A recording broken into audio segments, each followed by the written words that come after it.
Gold trusted gold buyers మీరు తాకట్టు పెట్టిన బంగారాన్ని విడిపించి ఈ రోజు ఉన్న మార్కెట్ ధరకు కొనబడను. నాకు ధర్మవరం టౌన్ ఇచ్చారు. ధర్మవరం మీకు ఫ్యాక్షన్ కనిపిస్తుంది కదా? ధర్మవరంలో మ్యాక్సిమం చాలా ఎక్కువగా ఉండింది. అప్పట్లో 2 గ్రూపులు ఉండేవి.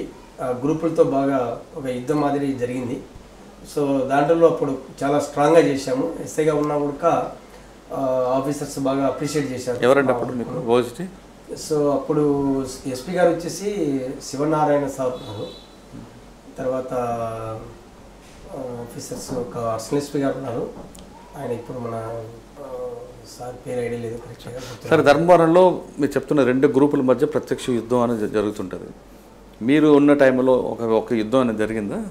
చాలా జరిగాయండి. బాంబ్స్ చేసుకోవడము, బాంబ్స్ అటాక్స్, తర్వాత మర్డర్స్, మనిషిని నరకడము, రకరకాల ఇన్సిడెంట్స్. ఒకటి కాదండి, చాలా ఇన్సిడెంట్స్. మీకు బాగా గుర్తుండిపోయిన సంఘటన చాలా ఉన్నాయండి, ఒకటేని కాదు, రిపీటెడ్గా ఉన్నాయి. ఈవెన్ ఫ్యాక్షన్ విలేజెస్కి వెళ్తే మేము చర్చెస్కి అర్లీ మార్నింగ్ కార్డినెంట్ చర్చ్ కానీ లేదంటే నాకాబందీ అని కానీ రిపీటెడ్గా చేసేవాళ్ళము ఫ్యాక్షన్ విలేజెస్లో.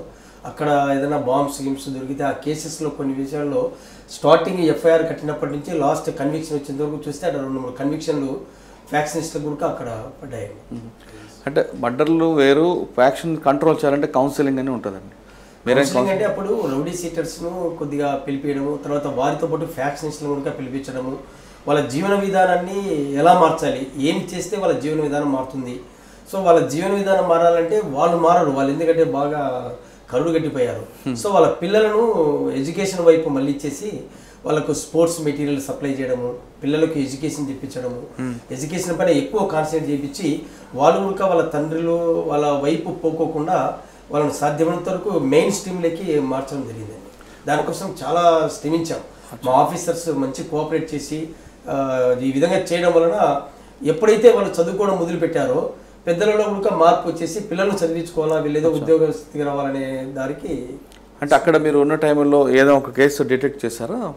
చాలా కేసులు అండి, ఒకటి కానీ ఎక్స్టార్షన్ కానీ, తర్వాత బాంబ్స్ రికవరీ కానీ, వెపన్స్ రికవరీ. అంటే ఏమాత్రం లీడ్ లేని కేసులో మీ ఇన్వెస్టిగేషన్ పార్ట్ ఏమైనా చెప్పగలరా? ఒకటి చాలా ఉన్నాయండి. ఒకటి యాక్చువల్గా ధర్మవరంలో ఒక డెడ్ బాడీని వచ్చేసి గొంతు కోసేసి తల తీసుకొని పోయి ఒక చోట పెడతారు, ఒక రోడ్లో పడేస్తారు.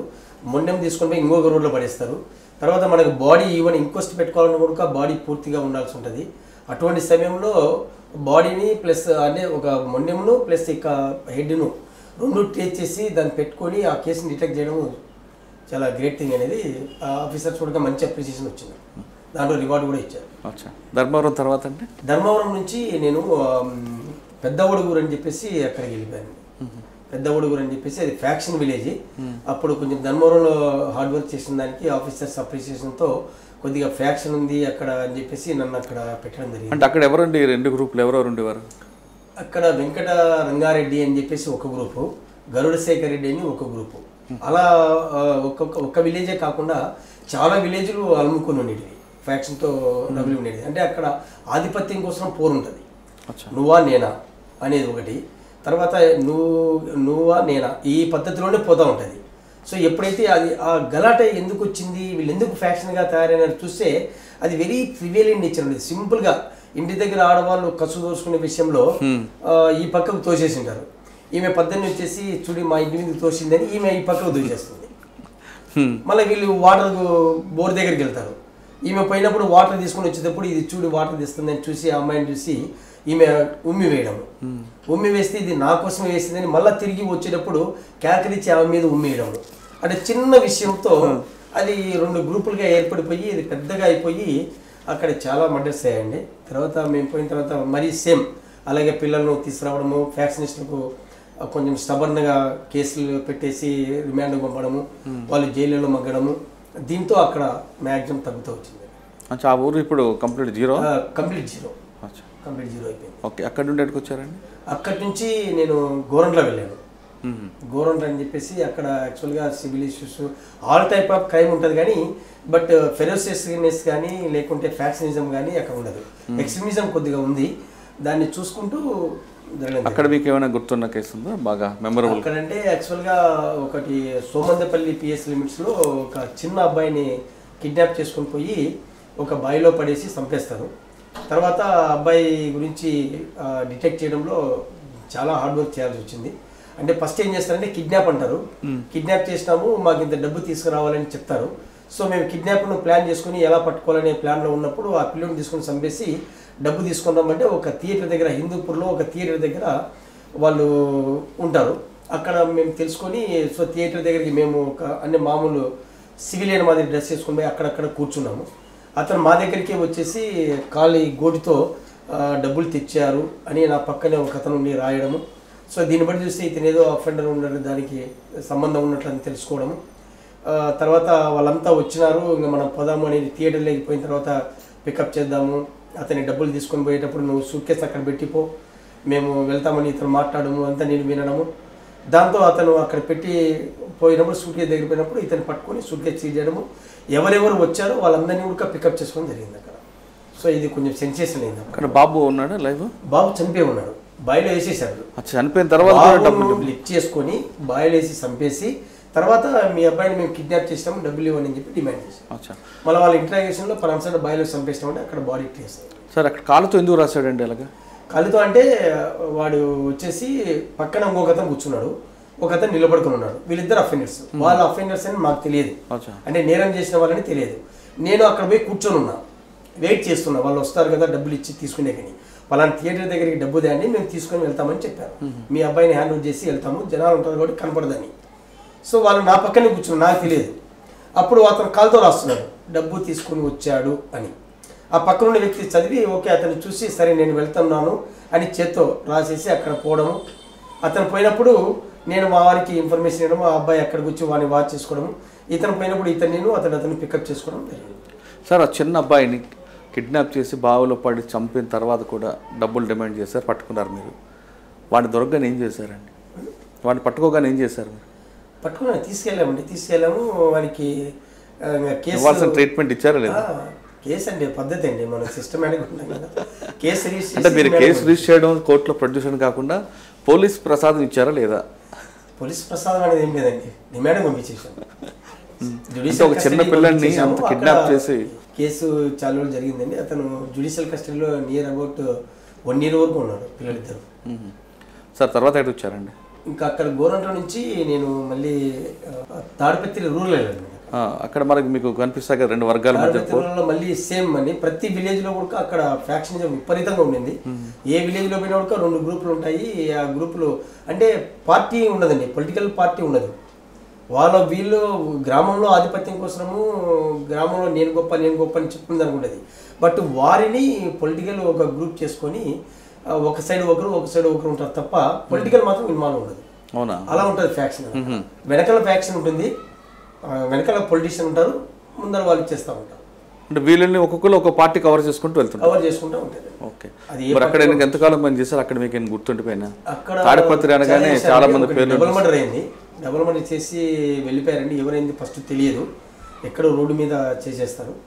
తర్వాత సబ్సిక్వెంట్గా మనకు అతని గురించి డీటెయిల్స్ తీసుకోగా మనకు ఫ్యాక్షన్లో జరిగిందని చెప్పేసి వాళ్ళంతా కర్నూలులో ఉంటే లిఫ్ట్ చేసి తీసుకుని వచ్చి అరెస్ట్ చేసి మనం జరిగింది. అదొకటి. ఓకే. నెక్స్ట్ అంటే తాడిపత్రి నుంచి నేను అనంతపూర్ ఎస్బీకి వెళ్ళానండి, స్పెషల్ బ్రాంచ్కి వెళ్ళాను. స్పెషల్ బ్రాంచ్లో 3 years ఉన్నాను అక్కడ. ఇప్పుడు ఎవరండి ఎస్పీ మీకు అక్కడ? అప్పుడు అంజనా సిన్హా మేడం ఉన్నారు, తర్వాత తిరుమలరావు సార్ ఉన్నారు, ద్వారకా తిరుమలరావు సార్ ఉన్నారు, అంజనా సిన్హా మేడం ఉన్నారు. వీళ్ళిద్దరు నేను ధర్మవరంలో పనిచేస్తే కూడా ఏఎస్పీ కూడా ఉన్నారు. ఇద్దరు మంచి officers. Sir Anjana Sinha madam అక్కడ చాలా టఫ్గా పనిచేస్తారని పేరు అనంతపూర్లో. సార్ కూడా చేశారండి, తిరుమలరావు సార్ కానీ అంజనా సిన్హా మేడం కానీ.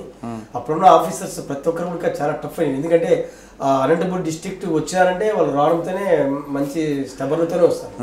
ఖచ్చితంగా కష్టపడి వర్క్ చేస్తే తప్ప అక్కడ నిలదొక్కడం కష్టం. సార్ సాధారణంగా ఒక ఎస్పీ అనంతపురం జిల్లాకు వచ్చారంటే ముందు ఎస్పీ రిపోర్ట్ అడుగుతారు, ఇక్కడ ఎవరెవరు ఫ్యాక్షన్స్లో డార్క్ ప్లేస్ ఏంటి, సెన్సిటివ్ ఏంటి సార్ వచ్చిన వెంటనే అడుగుతారు. మేము కూడా సార్ మీరు ఇచ్చిన తర్వాత బాగా సెన్సిటివ్ ఏరియాలో అందరూ పికప్ చేయమని తీసుకొచ్చి కౌన్సిలింగ్ చేస్తారు. ఆ విధంగా అనంతపురం సెన్సిటివ్ ఏరియా ఇది. ఎక్కువ మంది ఎవరిని ఫ్యాక్షనిస్ట్ అంటే ఎక్కువ తాడిపత్రి ఏరియానే ఎక్కువ. తాడిపత్రి ఏరియా అప్పుడు ధర్మవరం కూడా ఉండింది, పెనుగొండ కొద్దిగా ఉండింది. వీళ్ళందరినీ కూడా పిలిపించి కౌన్సిలింగ్ చేసి పంపించేవాళ్ళము. సో అది మార్పు కోసము ఎక్కువ ట్రై చేశారు ఆఫీసర్స్ కూడా. మనము వారిని వేరే విధంగా చేసేదానికంటే వాళ్ళ మార్పు తీసుకొచ్చేదానికి మనం ఏం చేస్తే సరిపోతుంది. సార్ మీరు ఇందాక చెప్తున్నట్లుగా వాళ్ళ ఆధిపత్య పోరు కోసం కరడు కట్టిన ఫ్యాక్షనిస్ట్ని మీలాగా మాటలు చెప్తే వినే మనస్తత్వం ఉందంటారా? అంటే అదే వాళ్ళు వినరు, కానీ వాళ్ళ పిల్లల ద్వారా పిల్లలను మనం మార్చుకొని వాళ్ళని ఎడ్యుకేషన్ వైపు మళ్లించేసి వాళ్ళ ద్వారా తల్లిదండ్రులకి చెప్పించేసి వాళ్ళను మార్పించడానికి ప్రయత్నం. ఆ విధంగా చేసిన తర్వాత కూడా మారకపోతే ఏం చేసేవారండి? అంతే అండి, కేసులు పెడతాము, డిమాండ్ పంపించేస్తాము, వాళ్ళు తెలుసుకొని వాళ్ళు మారాల్సిందే. సాధారణంగా అనంతపురం జిల్లాలో పనిచేసిన కొంతమంది ఆఫీసర్లు ఫ్యాక్షనిస్ట్కి నిద్రలో పోలీసు రావాలి, నిద్ర లేచిన తర్వాత పోలీసు కనబడాలి అని భావించేవారంట, వాస్తవం అంటారు? అంటే మా ఆఫీసర్స్ చెప్పేవాళ్ళు, మనము రౌడీలు, ఫ్యాక్షనిస్టులు, పోలీసులు ఉంటారు, వాళ్ళలో మనమే పోలీసులు అనేది మనం ఒక మార్క్ చూపించుకోవాలనే పద్ధతిలో ఉండేవాళ్ళు. కానీ మనమే అనేది అట్లా కాదు, ఒక సైడ్ కాకుండా పోలీస్ అనేది ఒక మార్కు ఉండాలి. మనము ఎంత నిజాయితీగా మనం వర్క్ చేస్తే ప్రజల నుంచి కానీ లేదా ఫ్యాక్షనిస్ట్ నుంచి కానీ మనకు స్పందన మంచిగా వస్తుంది. ఈవెన్ ఫ్యాక్షనిస్ట్ కూడా మనం ఎప్పుడైతే హానెస్ట్గా చేసి ఉద్యోగము ఒకవైపు వర్గం అనేది చూపకుండా కరెక్ట్గా కనుక చేసామంటే ఆటోమేటిక్గా వాళ్ళు ఫ్యాక్షనిస్ట్ కూడా మన ఏటుకు భయపడి సల్లగైపోయేవాళ్ళు. ఎప్పుడైతే ఒక వర్గం సైడ్ అనేది మొగ్గు చూపుతుందో ఫ్యాక్షనిస్ట్ ఆటోమేటిక్గా ఒక సైడు అఫెన్సివ్ చేయడం మొదలు పెడతారు. సో దానివల్ల ప్రాబ్లమ్ స్టార్ట్ అయ్యేది. నేను పనిచేసిన కూడా ఎక్కడ కూడా అటువంటి రాలేదండి. మేము ఎప్పుడు కూడా బోత్ సైడ్ చాలా స్ట్రిక్ట్గా ఉండేవాళ్ళము, ఎవరిని కూడా దగ్గర రానిచ్చేది. అంటే రూల్ ఆఫ్ లా కరెక్ట్గా ఉండేది. అంతే. ఎస్పీ తర్వాత ఎక్కడికి వచ్చారండి? నేను ఎస్బీ నుంచి తర్వాత అక్కడి నుంచి నాకు చిత్తూరు జిల్లా మదనపల్లికి వేశారు. అక్కడ రూరల్లో ఒక 1 month ఉన్నాను. అక్కడ నుంచి మళ్ళీ రాళ్ళబుదుగురు అని చెప్పేసి అక్కడికి పంపించారు. అక్కడ ఒక 4 months ఉన్నాను. అక్కడ నుంచి మళ్ళీ అనంతపురం 1 townకి వెళ్ళాను. అక్కడ ఒక 3.5 years ఉన్నాను అనంతపురం 1 townలో. అక్కడ నుంచి ప్రమోషన్ పైన నేను ఏసీబీ విజయవాడ వెళ్ళాను. విజయవాడ అనంతపురంలో 3.5 సంవత్సరాల టౌన్లో అనంతపురంలో కూడా రౌడీజం కనిపిస్తుంటుంది. అనంతపురంలో అన్నీ ఉన్నాయండి. ఎక్స్టార్షన్ ఉంటుంది, మట్కా, గ్యాంబ్లింగ్స్ ఇటువంటివి కూడా ఉంటాయి. వాటన్నిటిని కూడా చాలా మట్టు పెట్టకి చాలా గట్టిగా ప్రయత్నం చేసాము. అప్పుడు చాలా వరకు మొత్తం తగ్గించాము. ఇప్పుడు సూరి గ్యాంగ్ ఎక్కువగా తిరిగేది. సూరి గ్యాంగ్ అంటే మన తాడపత్రి సూర్య ప్రతాప్ రెడ్డి వాళ్ళ ఆయన కాదండి, చనిపోయిన సూరి వాళ్ళది. అనంతపురం టౌన్లో పెద్దగా ఏముండదు, అటువైపే ఉంటుంది. అనుచరులు కానీ ఎవరైనా కూడా ఇటువైపు ఉండదు. ఇటువైపు సూర్యప్రతాప్ రెడ్డి అని చెప్పేసి ఆయన మీద ఒకసారి అటాక్ జరిగింది అనంతపురం ఒక థియేటర్. సో ఇమీడియట్గా మేము పోవడము, అతన్ని సేవ్ చేయడము, తర్వాత వీళ్ళని అరెస్ట్ చేయడము, ముద్దాయిని అరెస్ట్ చేయడం కూడా జరిగింది. అంటే 3.5 సంవత్సరాల్లో మీకు మెమరబుల్ కేసు ఉంటుంది? అదేనండి. ఇప్పుడు నాకు పోలీస్ స్టేషన్కు ఒక 2 పర్లాంగుల దూరంలో ఒక 2 వ్యక్తులను అన్నోన్ అక్యూజ్ వచ్చేసి మర్డర్ చేశారు. సో ఇమీడియట్గా మేము ఎండబడితే ఒక అతను బురదలో ప్రాకుతూ పందులు ఉన్న దాంట్లో బురదలో ప్రాకుతూ పోతుంటే అతను పట్టుకొని తీసుకొని డౌట్ పైన విచారిస్తే మొత్తం కేసు అంతా డిటెక్ట్ అయిపోయింది. అంత ఈజీగా దొరికాడండి? అంటే అంతా తప్పించుకొని పారిపోతున్నారు. పోలీసులు దగ్గరలో ఉంటారు కదా, 2 పర్లాంగ్స్ అంటే మాకేం పెద్ద దూరం కాదు. ఇమీడియట్గా ఎంటబడినాము, అంతా చాలా మంది పారిపోయారు. అతను మాత్రము అక్కడ పోతూ దొరికాడు. ఎందుకు చంపారు? ట్రావెలింగ్ అతను ఏదో వాళ్ళ ఆధిపత్యం కూడా అంతే టౌన్లో ఇద్దరికి. అంటే ఫ్యాక్షన్ అనేది గ్రామాల్లో పాటు టౌన్లో కూడా వచ్చింది. టౌన్లో ఫ్యాక్షన్ కాదు అది, ఏరియా డామినేషన్ అంటారు. ఈ ఏరియాలో నేను డామినేట్గా ఉండాలనేది డామినేషన్ పైన. కానీ ఎక్కువ మట్కా ఉంటుంది కదండి. మట్కా ఉండింది. అప్పుడు మట్కాను బాగా కట్టడి చేసాము, విపరీతమైన కేసులు పెట్టాము. అక్కడ ఉన్న వాళ్ళపైన అప్పుడు జిల్లా బహిష్కరణ చేసాము, పీడీ యాక్ట్లు పెట్టాము, చాలా స్ట్రిక్ట్గా చేసాము. అక్కడ చేసిన తర్వాత మ్యాక్సిమం తగ్గిపోయింది. అచ్చా, అక్కడ ప్రమోషన్ వచ్చి ఏసీబీకి వెళ్ళిపోయానండి ఇన్స్పెక్టర్గా. అక్కడ నేను ఒక 4.5 years. ఎక్కడండి? ఏసీబీలో విజయవాడలో చేశాను. విజయవాడ. ఎవరండి మీకు జాయింట్ డైరెక్టర్?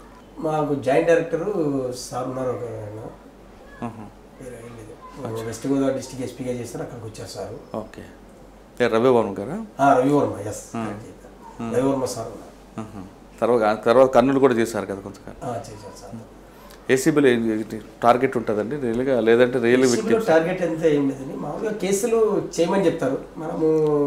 మనకు కంప్లైంట్ వచ్చిందంటే కంప్లైంట్ను పద్ధతిగా చేయడము, దాన్ని ఎంక్వైరీ చేయడము, నిజమా కాదని తెలుసుకోవడము, ఇది వాస్తవమే, నిజంగానే అక్కడ కరప్షన్ జరుగుతూ ఉంది, ఇది వాస్తవమే తెలిస్తే పోయి చేస్తారు. ఏసీబీలో కూడా డైరెక్ట్గా పోయి చేయరండి, మనకు వచ్చిన కంప్లైంట్ను అంతా తీసుకొని చేస్తారు. అంటే కంప్లైంట్లు కూడా వాళ్ళ పర్సనల్ రివెంజ్ తీసుకోవడానికి కూడా ఉంటాయి కదా, మోటివ్ వేరే కనిపిస్తుంటాయి కదా? పర్సనల్ అంటే అది చాలా తక్కువ ఉంటాయండి, ఎందుకంటే అటువంటి వచ్చిన వరకు మన దగ్గర కట్ అయిపోతుంది. పర్సనల్ ఎంక్వైరీ ఒక ఆఫీసర్కి ఇచ్చి ఎంక్వైరీ చేపించి అది వాస్తవం అని తేలిన తర్వాతే కేసేస్తారు. సార్, ఏసీబీలో జనరల్గా ఒక ఆఫీసర్ మీద కంప్లైంట్ వచ్చింది అనుకోండి, ఆఫీసర్ ట్రాక్ రికార్డ్ చూసిన తర్వాతే ప్రొసీడ్ అవుతారా, లేదు వచ్చిన తర్వాత కోసేస్తారా? ఎంక్వైరీ ఇస్తారు, వేరే ఆఫీసర్ ఎంక్వైరీ చేసి చేస్తారు. నిజంగా బ్యాడ్ ఫెలో చూస్తారా? కరప్షనిస్ట్ అనేది వెరిఫై చేసి చేస్తారు. కానీ ఏసీబీలో ట్రాప్ కేసులో వచ్చిన కన్వెక్షన్ డిఏ కేసులు ఎందుకు రాదండి? డిఏ కేసులు కూడా వస్తున్నాయి, ఏదో కొన్ని కేసులు కొద్దిగా లాంగ్ ప్రాసెస్ ఉంటుందండి బాగా. సో ఎవిడెన్స్ది వాల్యూ ఉన్నటువంటి డాక్యుమెంటరీ ఎవిడెన్స్ది ఎక్కువ ఉంటుంది దాంట్లో. సో కొంతమంది హాస్టైల్ అవుతారు, కొంతమంది చెప్పరు, వాళ్ళు ఈ అక్యూజ్డ్ వాళ్ళు వచ్చేసి వాళ్ళని మేనేజ్ చేసుకుంటారు, అట్లా